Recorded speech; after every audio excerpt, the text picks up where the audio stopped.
हम भारतीय आज भी ब्रिटिश काउंसिल के गुलाम और परतंत्र हैं।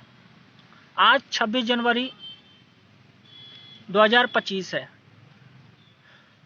आज के दिन हम लोग गणतंत्र दिवस मना रहे हैं। रिपब्लिक डे जिसको बोला जाता है, रिपब्लिक डे और गणतंत्र दिवस दोनों क्या एक समान हैं?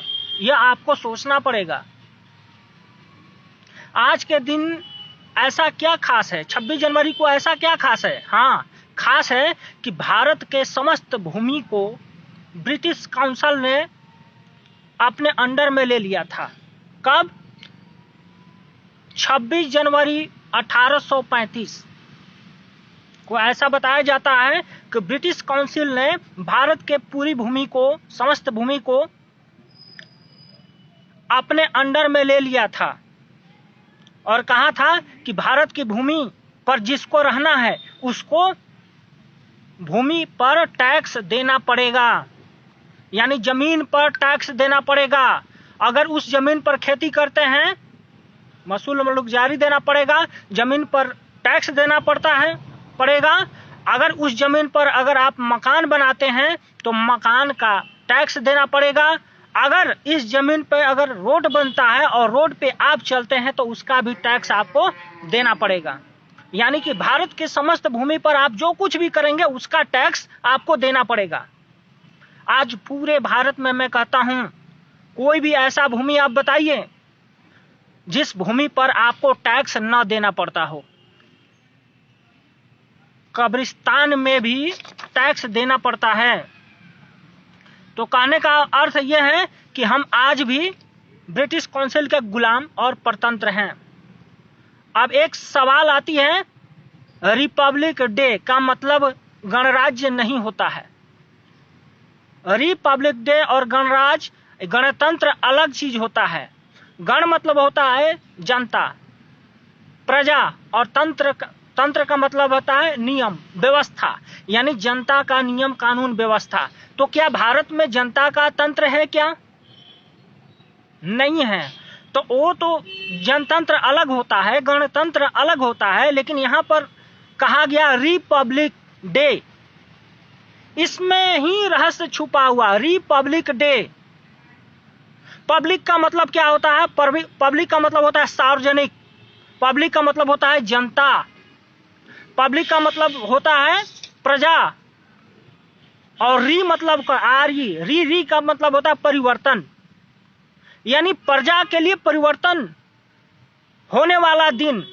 यह है रिपब्लिक का पूरा अर्थ। माने सार्वजनिक तौर पे जनता के लिए जो नियम कानून में परिवर्तित किया गया है उसको बोलते हैं रिपब्लिक। फिर से मैं आपको बता रहा हूं, री का मतलब क्या होता है? री का मतलब होता है परिवर्तन किया गया या परिवर्तन हुआ। क्या परिवर्तन हुआ? पब्लिक, यानी पब्लिक के लिए, जनता के लिए। और दिन, ये खास दिन परिवर्तन किया गया है। क्या परिवर्तन किया गया है? तो वही लैंड, इस लैंड पे भारत भूमि में जो कोई रहेगा उन सारे सार्वजनिक प्रजा के लिए रिपब्लिक डे आज है 26 जनवरी, जो 26 जनवरी 1950 को नेहरू और डॉक्टर भीमराव अंबेडकर जी ने, ये दोनों लोगों ने पूरा किया था। क्या पूरा किया था? 26 जनवरी 1835 को ब्रिटिश काउंसिल के अंपायर ने यह कहा कि पूरे भारत का भूमि हमारा है, और लैंड एजुकेशन एक्विजिशन एक्ट भी लगा दिया था। उसके ठीक 100 साल के बाद 1935 ईस्वी में क्या हुआ? 26 जनवरी 1935 को यह बताया गया कि भारत में अगर आपको रहना है तो यहाँ जो अंग्रेजों ने रूल पारित किया है उसको आपको मानना पड़ेगा। यानी कि गवर्नमेंट ऑफ इंडिया रूल को आपको मानना पड़ेगा। ध्यान रखिए, government of India act rule 1935 में बना, गवर्नमेंट ऑफ इंडिया।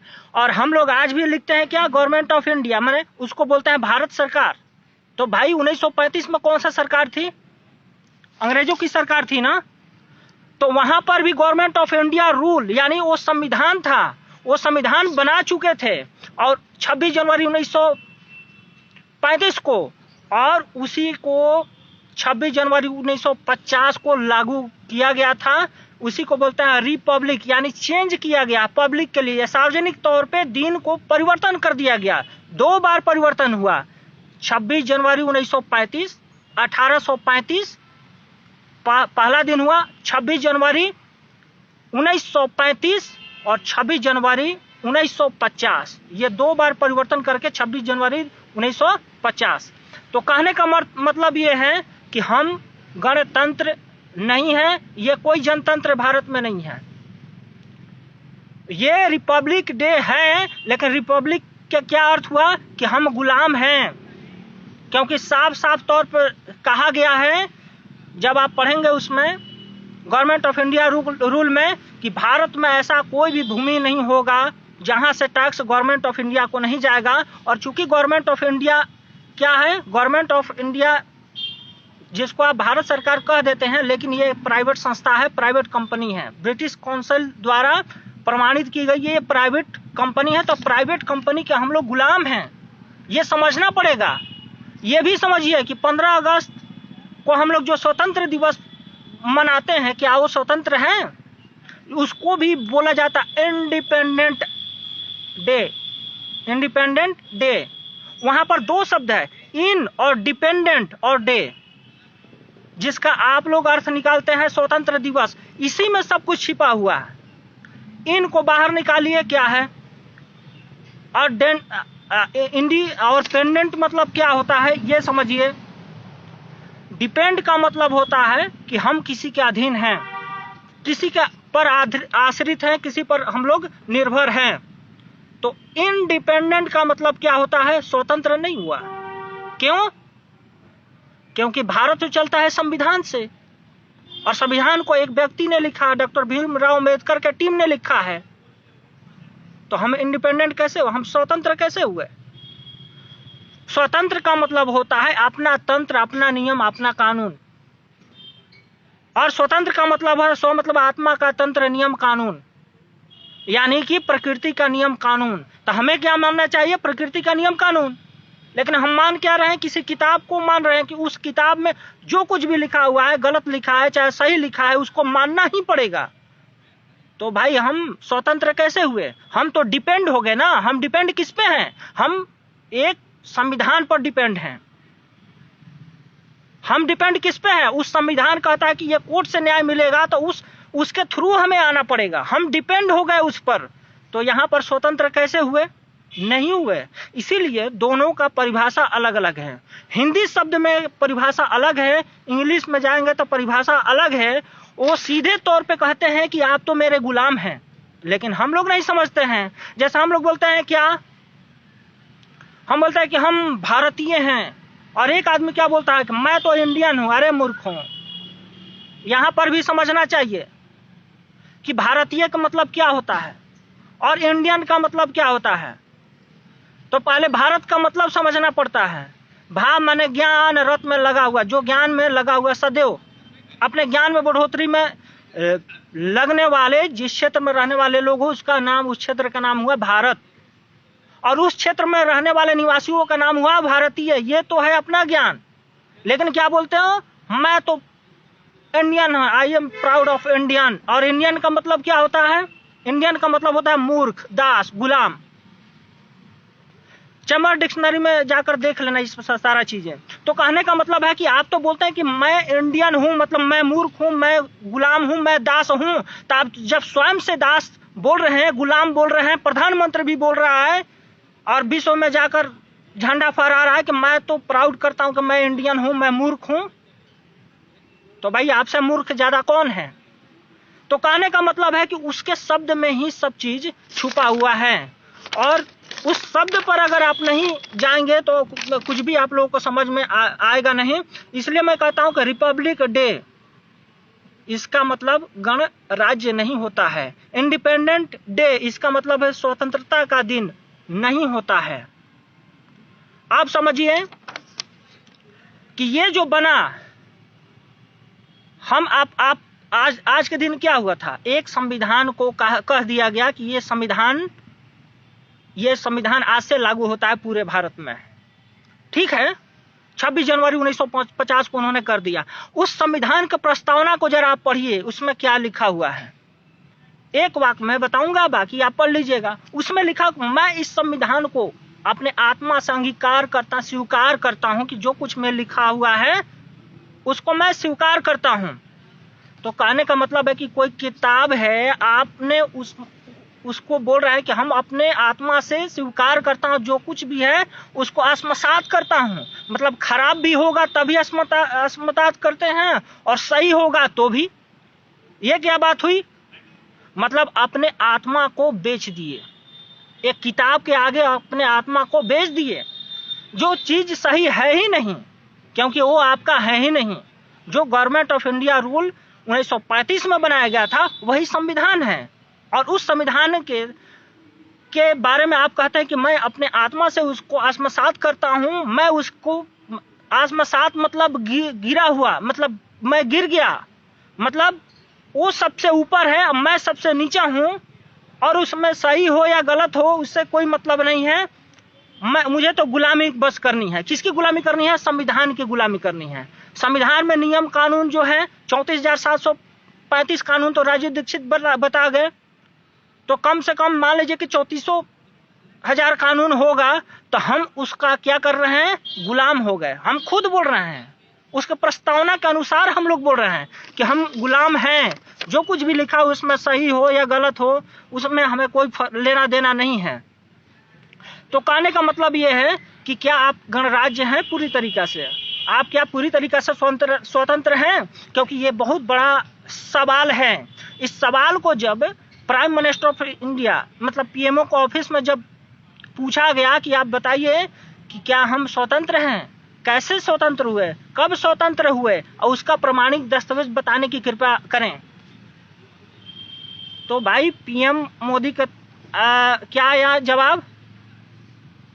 आप जानते हैं, कई वीडियो में मैं बता चुका हूं। उन्हें कहा, चलिए आ रहे हैं, उन्होंने कहा कि ये गहन शोध का विषय है, इस पर शोध होना चाहिए, शोध करना चाहिए। हमें नहीं पता कि भारत कब आजाद हुआ था, भारत किससे आजाद हुआ था और किस प्रकार से हुआ था, उसका प्रमाणिक दस्तावेज क्या है, यह शोध का विषय है। हम लोगों के पास इस प्रकार का कोई दस्तावेज उपलब्ध नहीं है।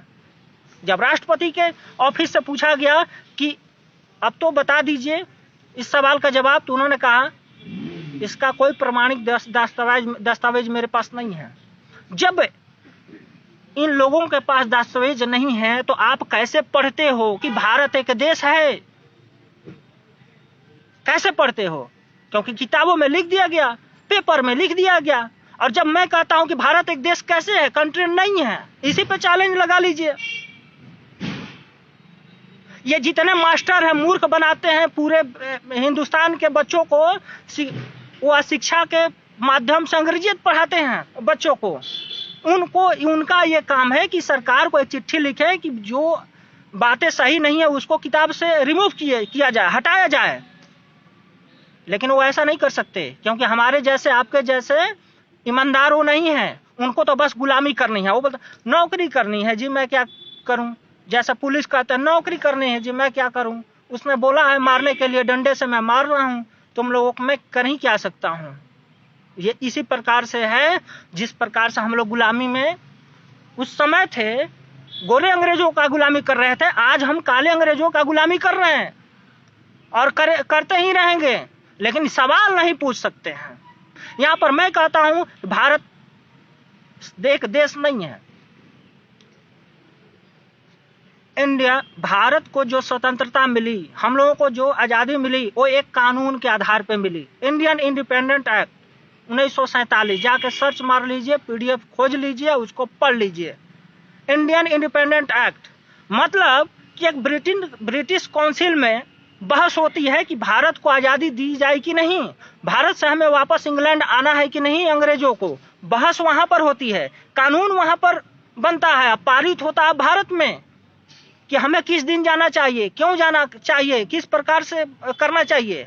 तो इंडियन आजादी और स्वतंत्रता किसी लेटर का मोहताज नहीं होता, किसी कॉन्ट्रैक्ट का मोहताज नहीं होता। लेकिन अगर कांटेक्ट अगर आपसे कोई करवा रहा है तो आप आजाद कहाँ हुए, आप स्वतंत्र कहाँ हुआ? भारत में तो बाकायदा एक कॉन्ट्रैक्ट बनाया गया, उसी कॉन्ट्रैक्ट का नाम है इंडियन इंडिपेंडेंट एक्ट 1947। तो वो क्या है, उसमें साफ साफ लिखा हुआ है कि हम भारत से तभी वापस जाएंगे इंग्लैंड जब हम भारत के 2 टुकड़े कम से कम कर दें, साफ साफ लिखा हुआ है। और जो 2 टुकड़े हम करेंगे वो डोमिनियन स्टेट हमारा होगा, मतलब मेरे अधीन रहेगा 2 टुकड़े करने के बाद, जिसको एक टुकड़ा को इंडिया के नाम से कहा जाएगा और दूसरे टुकड़े को पाकिस्तान के नाम से कहा जाएगा। ये 2 जो टुकड़े हुए ये डोमिनियन स्टेट है। डोमिनियन स्टेट का मतलब क्या होता है, किसी के अधीन में रहना।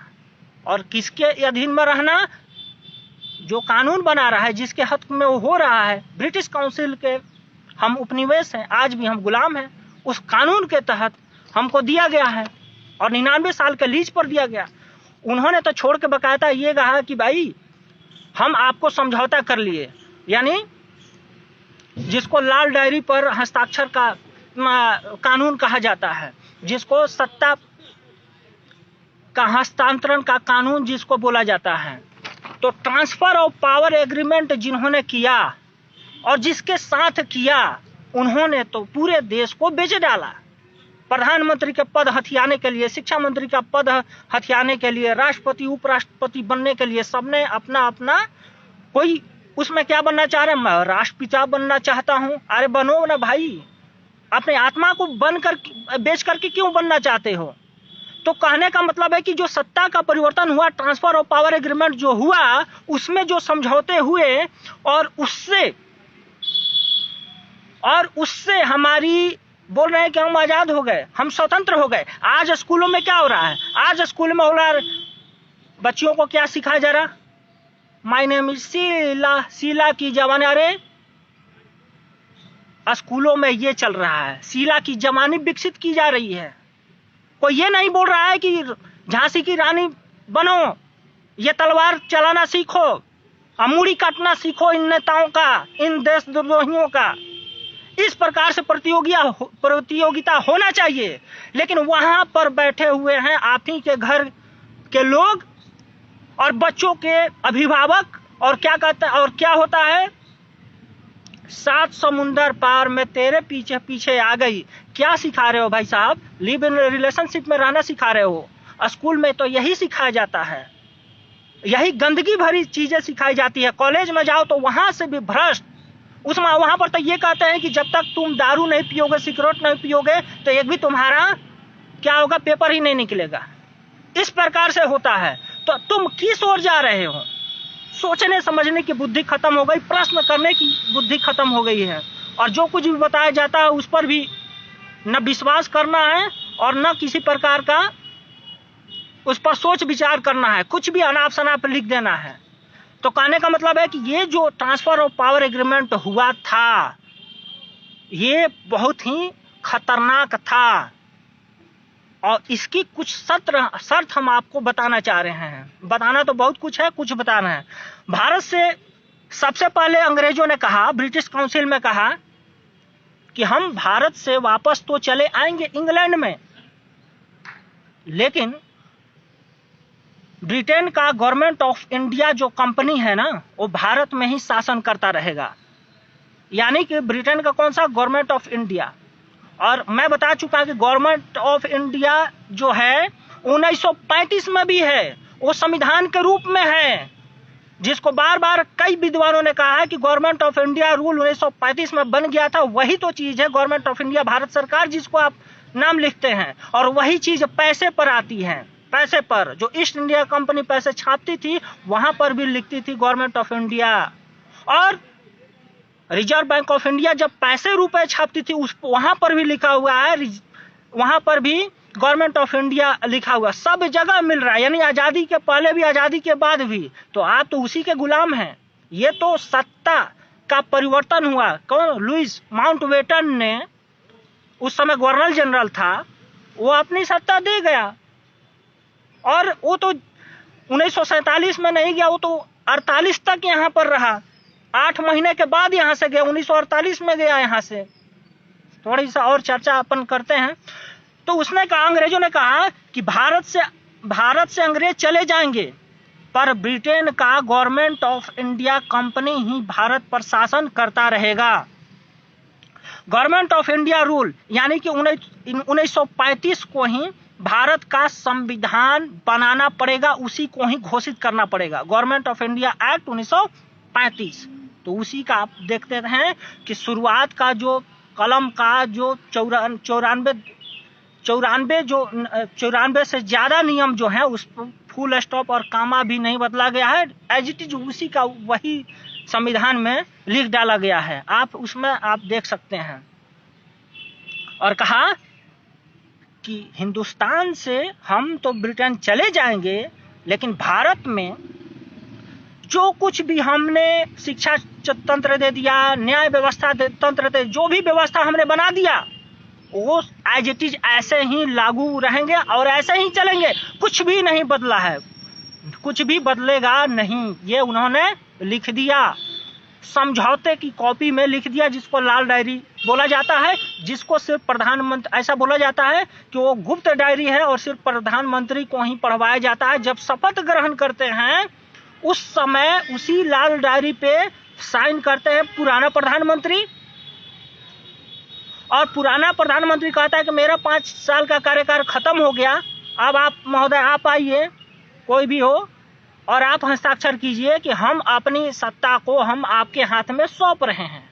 तो एक प्रधानमंत्री दूसरे प्रधानमंत्री को अपना सत्ता सौंप रहा है, दूसरा प्रधानमंत्री जब वापस आता है तो तीसरे प्रधानमंत्री को सत्ता सौंप के जा रहा है। तो इसी को बोलते हैं ट्रांसफर ऑफ पावर एग्रीमेंट, जिसको बोलते हैं, जिसके तहत ये पूरे गवर्नमेंट ऑफ इंडिया पर वो राज करता है। किसके अधीन में? ब्रिटिश काउंसिल के अधीन में वो राज करता है। तो वही कहते हैं कि मैं भारत से तो हम लोग चले जाएंगे, लेकिन भारत का कोई भी व्यवस्था बदलेगा नहीं। वो बोलते हैं कि पार्लियामेंट्री डेमोक्रेसी के तहत ही भारत देश चलेगा। आप जानते हैं ना, 1947 के आसपास में भारत में 565 से ज्यादा रियासतें हुआ करती थी। रियासत, एक रियासत में हो सकता है एक राजा हो या 2 राजा भी हो सकते हैं, हो सकता है कि एक रियासत में एक महाराजा भी हो सकता है। तो उस समय जो चल रहा है वो राजा रजवाड़ों का चल रहा है। पूरे देश में 565 से ज्यादा राज्य हैं राजा के, और राजा शासन कर रहे हैं, और अंग्रेज समझौता कर रहे हैं कि हम भारत पर उसी सत्र पर छोड़ के जाएंगे जब हमारा पार्लियामेंट्री डेमोक्रेसी पूरे भारत पर तुम लागू, पूरे इंडिया पर तुम लागू करोगे। यानी कि यहाँ पर राजा का शासन नहीं चलेगा, महारानी का शासन नहीं चलेगा, पार्लियामेंट का चलेगा। ये समझौता करके गए। तो आप देखेंगे कि उस समय आप कितने भी फिल्म देखते हैं, 1947 के पहले ये राजा था, वे राजा थे, ये अंग्रेजों से लड़े, ये इससे लड़े, लेकिन 1947 के बाद कौन राजा है? ये एग्रीमेंट में था कि वो राजा रजवाड़ों का जो है शासन उसको समाप्त करके पार्लियामेंट्री डेमोक्रेसी को लागू करना। और इसके बाद का समझौता कहता है कि हम तो भारत से चले जाएंगे, और ये जो शासन है वो तो भारत यानी गवर्नमेंट ऑफ इंडिया के अंतर्गत तो आ ही जाएगा। लेकिन एक समस्या है, ये भी समझौता वो कर गए कि जितने भी राजा और रजवाड़ों का धन और संपत्ति है यानी भूमि है, वही मैंने बताया था शुरुआत में, गणतंत्र का मतलब, रिपब्लिक का मतलब, दोनों। तो जो ये भूमि है वो फिर से अंग्रेज ये सोचते थे कि अगर इन राजाओं के हाथों में भूमि अगर रहेगी तो ये राजा तो टैक्स फिर नहीं वसूलने देंगे। किस पर? जमीन पर टैक्स वसूलने नहीं देंगे। तो ये समझौता कर गए कि जितनी भी राजा रजवाड़ों का जमीन है सबको छीन करके उसको पार्लियामेंट के अंतर्गत यानी कि गवर्नमेंट ऑफ इंडिया के अंतर्गत आपको लाना ही पड़ेगा। अब कुछ लोग बोलते हैं कि भारत में सरदार वल्लभ भाई पटेल जैसा कितना बढ़िया महत्वाकांक्षी आदमी को दे दिया, भारत माता में पैदा कर दिया, और उन्होंने पूरे भारत में घूम घूम कर सारे रजवाड़ों को भारत में मिला लिया। नहीं, ये सब समझौता के अंतर्गत था। उनको ऐसा प्रोजेक्ट दिया गया था कि तुम पूरे भारत में घूमो और सारे राजा रजवाड़ों का जो भी जमीन जायदाद है उनसे कहो कि आज के बाद आपका नहीं रहेगा। ये सब भारत सरकार यानी कि गवर्नमेंट ऑफ इंडिया के अंतर्गत आ गया है। मतलब भूमि छीनने का जो सबसे बड़ा काम हुआ, इन्होंने कहा थोड़ा सा बुद्धि लगाएंगे ना तब समझ में आएगी, ऐसे समझ में आने वाला नहीं है।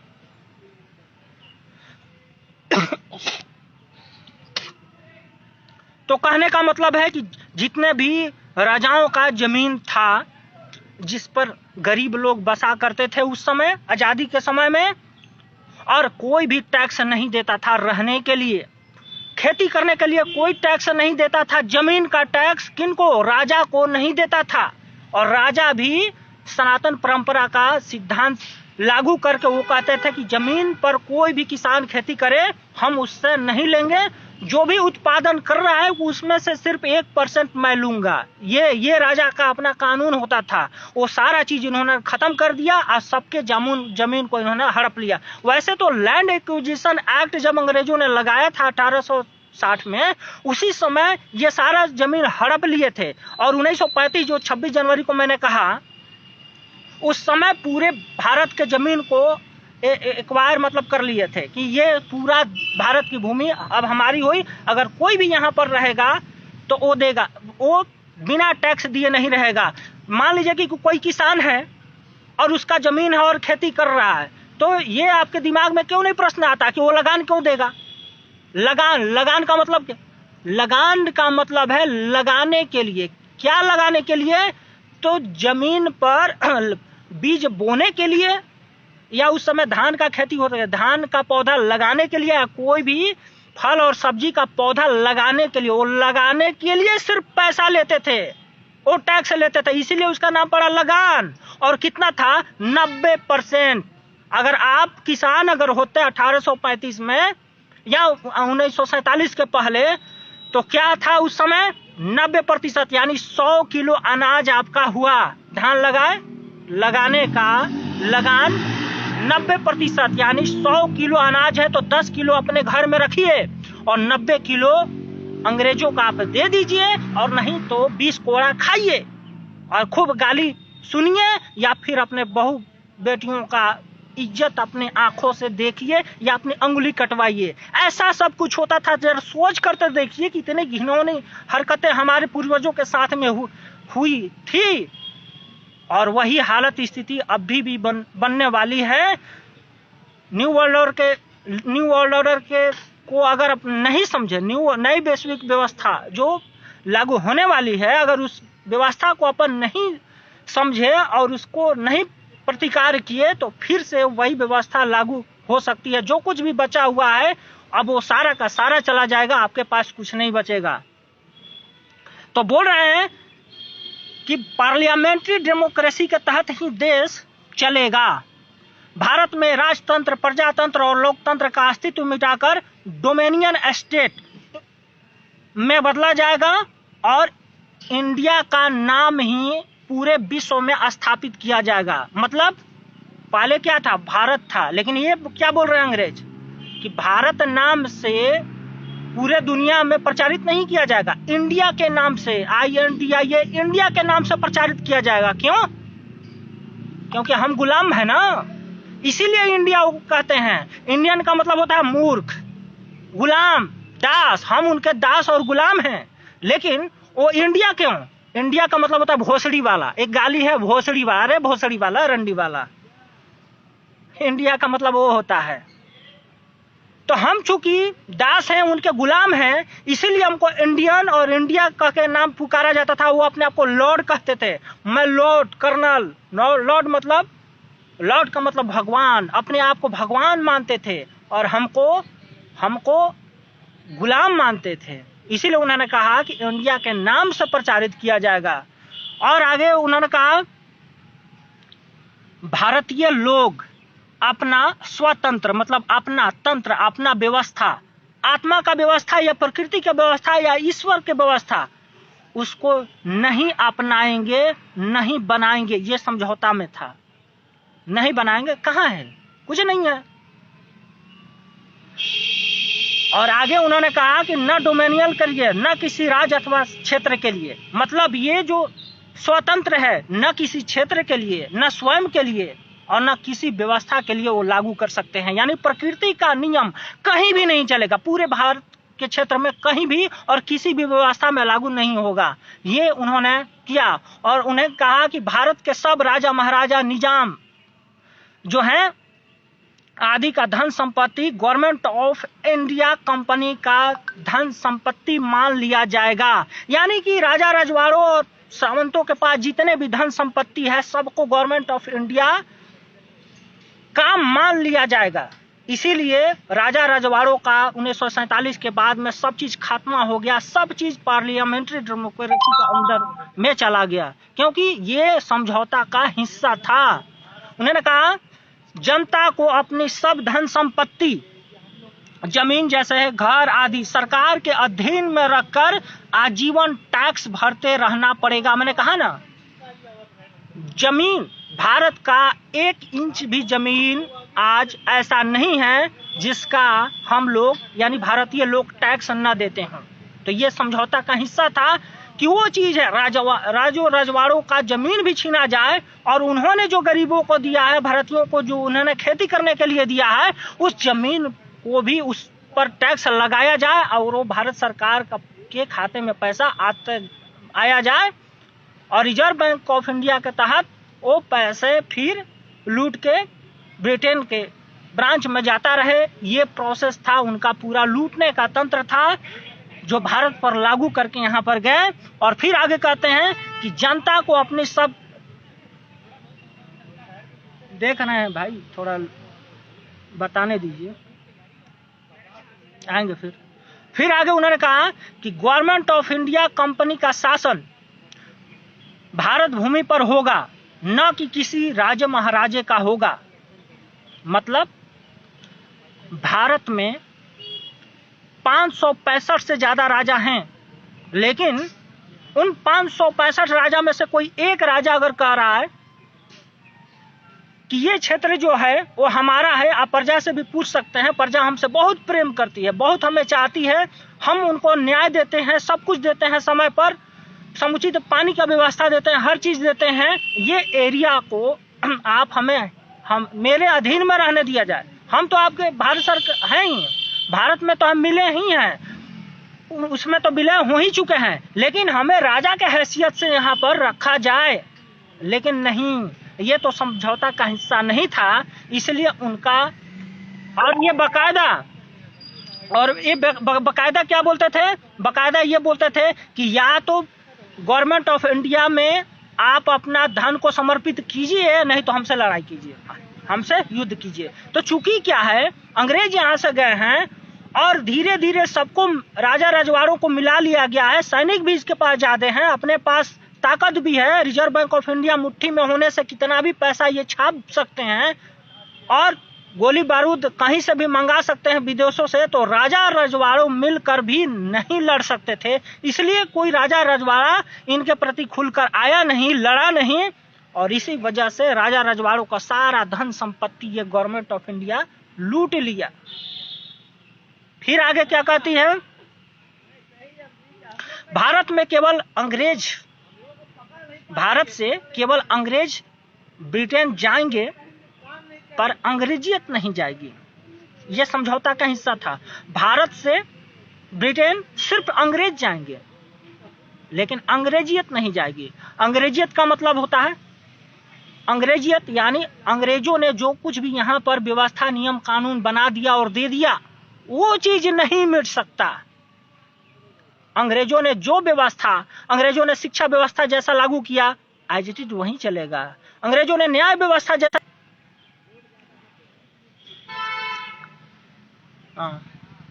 कनेक्शन टूट जा रहा है। उन्होंने कहा, अंग्रेजों ने ये कहा कि हम तो ब्रिटेन जाएंगे भारत से, लेकिन रिजर्व बैंक ऑफ इंडिया में जितने भी सोने चांदी के सिक्के हैं वो सब हम लेके जाएंगे